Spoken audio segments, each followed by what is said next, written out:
사랑에 빠지면 뇌에서는 도파민이 폭발합니다. 이 호르몬은 우리 눈을 가리고 이성을 마비시키죠. 하지만 심리학적으로 볼 때 어떤 사람과의 연애는 단순한 실수를 넘어 당신의 자존감과 인생 전체를 송두리째 무너뜨리는 재앙이 되기도 합니다. 오늘 다룰 이야기는 단순히 성격이 안 좋은 사람에 대한 푸념이 아닙니다. 정신의학적, 심리학적 근거를 바탕으로 분석한 당신의 인생에서 반드시 삭제해야 할 인간 유형입니다. 지금 곁에 있는 그 사람이 혹은 새로 만난 그 사람이 혹시 내 영혼을 갉아먹는 포식자는 아닐까요? 수천만 원의 심리 상담비를 아껴줄 오늘의 분석 바로 시작합니다. 심리학에는 어둠의 3요소라는 개념이 있습니다. 자기의 착취적 성향, 그리고 공감, 능력, 결여를 말하죠. 이 세 가지가 적절히 섞인 사람은 처음엔 누구보다 매력적입니다. 그들은 당신이 듣고 싶어하는 모든 말을 해줍니다.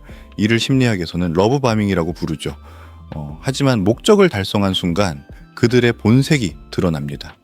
당신의 감정을 도구로 사용하고 죄책감 없이 거짓말을 하며 당신의 고통을 보며 오히려 우월감을 느낍니다.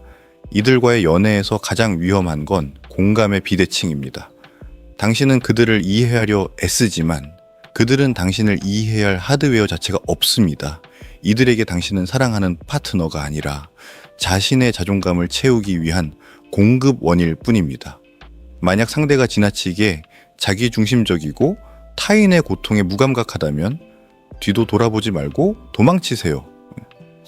두 번째는 대놓고 잘난 척하는 사람보다 훨씬 위험한 내현적 나르시시스트입니다. 이들은 겉보기엔 겸손하고 내성적이며 심지어 착해 보이기까지 합니다. 하지만 그 내면에는 세상이 나를 알아주지 않는다는 거대한 피해의식과 특권의식이 도사리고 있죠.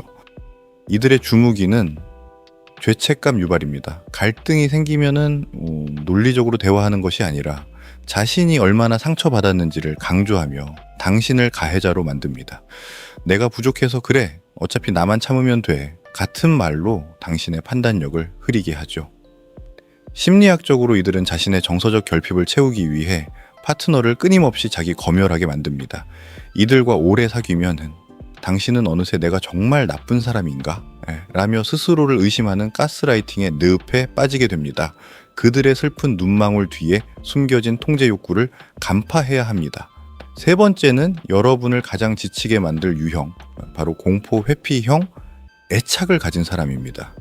심리학자 존 보울비의 애착 이론에 따르면 이들은 친밀함을 원하면서도 동시에 상대가 자신을 거절하거나 상처 줄 것을 극도로 두려워합니다.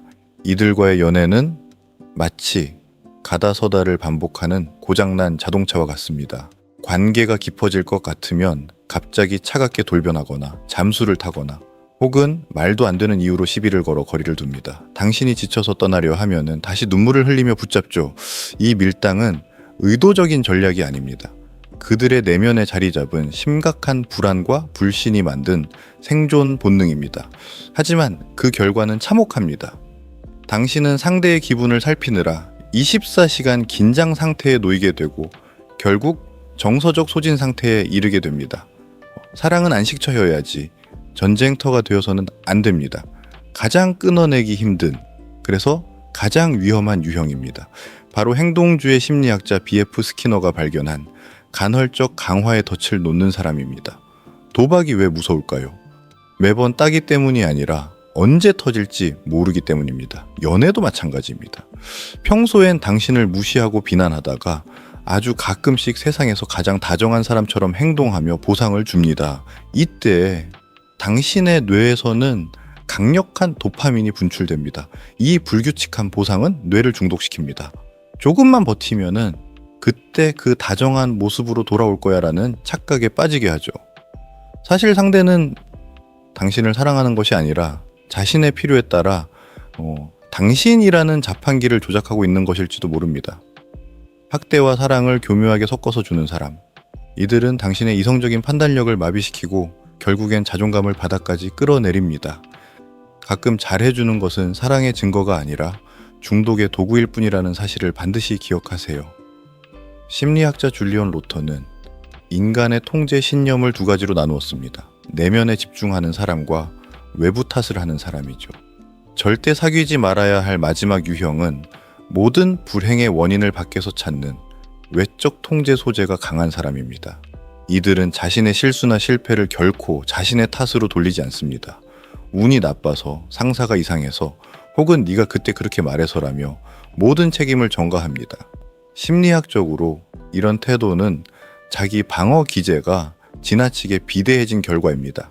이런 사람과 함께라면 여러분은 평생 그 사람의 인생이 풀리지 않는 이유를 설명해주는 변명가가 되어야 합니다. 그리고 결국엔 그 사람이 저지른 잘못의 책임까지 당신이 짊어지게 될 것입니다. 성찰할 줄 모르는 인간은 성장할 수 없고, 성장이 없는 관계는 서서히 썩어가기 마련입니다. 자, 여기까지 들으시면서 내 이야기잖아? 혹은 내 파트너 이야기인데? 라고 느끼신 분들이 많을 겁니다. 그런데 왜 우리는 그토록 위험한 신호를 감지하면서도 관계를 끊어내지 못할까요? 심리학은 그 이유를 인지 부조화로 설명합니다. 우리는 내가 선택한 사람은 좋은 사람이어야 한다는 믿음을 지키기 위해 상대의 폭언이나 무관심을 피곤해서 그럴 거야. 본심은 아닐 거야 라고 왜곡해서 해석합니다. 내 선택이 틀렸다는 사실을 인정하는 고통보다 상대를 정당화하는 고통이 차라리 낫다고 느끼는 것이죠. 여기에 그동안 쏟아부은 시간과 감정이 아까워 손을 놓지 못하는 매몰 비용 오류까지 더해지면 우리는 스스로 만든 심리적 감옥에 갇히게 됩니다. 하지만 기억하세요.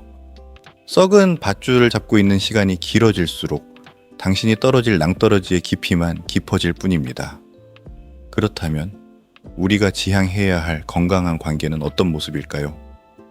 심리학자들이 강조하는 가장 중요한 지표는 정서적 반응성입니다. 내가 슬플 때 같이 슬퍼해주고 내가 기쁠 때 진심으로 축하해주는 것. 너무 당연해 보이지만 앞서 언급한 위험한 유형들에게는 불가능한 영역입니다.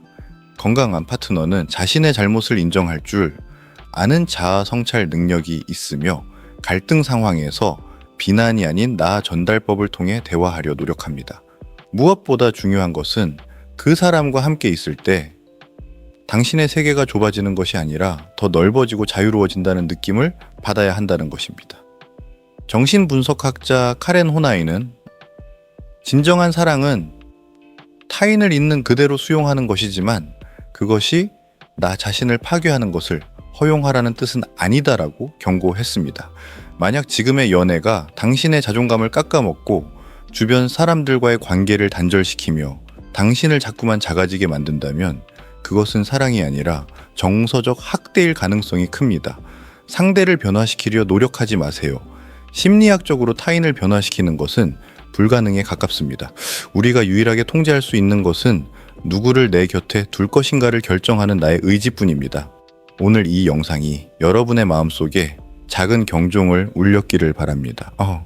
여러분은 충분히 존중받을 자격이 있고 평온한 사랑을 할 권리가 있습니다.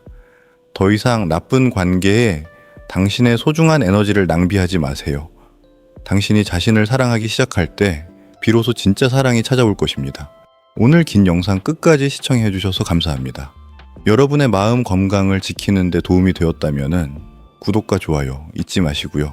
지금 이 순간 여러분의 마음을 가장 힘들게 하는 고민이 있다면 댓글로 남겨주세요. 함께 고민해 보겠습니다. 저는 다음에도 당신의 삶을 바꾸는 심리학 이야기로 돌아오겠습니다. 여러분, 오늘도 자신을 먼저 안아주는 하루 되세요.